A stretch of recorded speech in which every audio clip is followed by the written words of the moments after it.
বজ্র আটনি ফসকা দিল উঠে এসো বাবা আমার কাছে, আমি খুলে দেবো তোমারই বল। তুমি কাছে একটু করে উঠতে পারছো না, আমার কি মারা মেরেছে, আমি উঠতে পারছি না মা। আমি তোমায় অত দূর হতে করিলাম প্রাণ ভরে আশীর্বাদ, আমার আশীর্বাদে তুমি উঠে এসো বাবা। যদি না পারো আজি জড়ার বান্ধ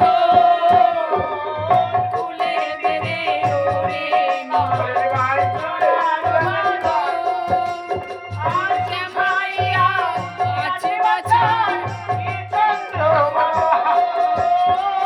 শুকাইয়া আছে বাছার এ চন্দ্রবাদল ফুলে বেড়ে ওরে নির্বাণ জরার বাঁধন। পশ্চাতে বুঝিবি নাই কি গল্প করিনি, এত বলি বামন মরি বন্ধন দিল খুলি, ও তোর স্বাদের জরিহীনে বাপনি নাই আর যে জরিতে বাঁধেনি গারে স্বাদের জরিহীনে রে নিবাস। তোমার কারণ তো আছে। না না, ওই দেখো ধীরে ধীরে আসছে। কোথায় যাবে?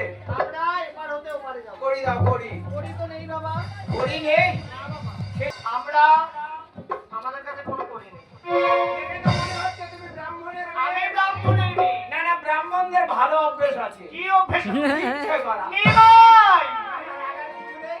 আমি বলছি শোনো, তোমার কাছে করি নেই, আর আমার এই তরিতে পার হয়ে যেতে গেলে তরি দিয়ে পার হতে আমি হবে। আশীর্বাদ দিতে পারি না। আশীর্বাদের প্রয়োজন নেই, আশীর্বাদ একটিবার নিয়ে দেখ। না না, এখন দরকার নেই, তুমি ওই বাক্য থেকে ভিক্ষে করে নিয়ে আসো, তারপর পার করবে। বেশ নিমাই বেশ। আর যদি আমি দেবী হয়ে মা হয়ে যদি তোমায় দিয়ে যাই ফাঁকি, জগতের বুকে সকলেই দেবে ফাঁকি। তাই পানির পরি কখনো ফাঁকি দিতে নেই। অনেক ফাঁকি করতে হয়। তাই কি বলি জানো? ওই আমি দিন ভিখারি, আচ্ছা, ওই আমার নাই গো করি, মা কিছু ভিক্ষা দাও। আমি দিন